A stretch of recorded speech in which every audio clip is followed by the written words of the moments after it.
How to change payment method in Netflix. Firstly, open any of your preferred web browser. Now go to the search bar and type in netflix.com/account, or you can simply type in Netflix login and click on the first link that appears. Either ways, you will land to the login or sign up page.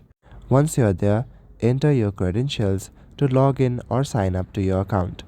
If you have forgotten your password, then you can click on Forgot Password to enter. Once you're inside Netflix, make sure you are in the Overview section. Scroll down on the Overview section to your Account section. Under Accounts, you will see Membership Details, and right below that, there is Quick Links. Select Manage Payment Method inside Quick Links. Here you will see your added card. You can click on Change Payment Method.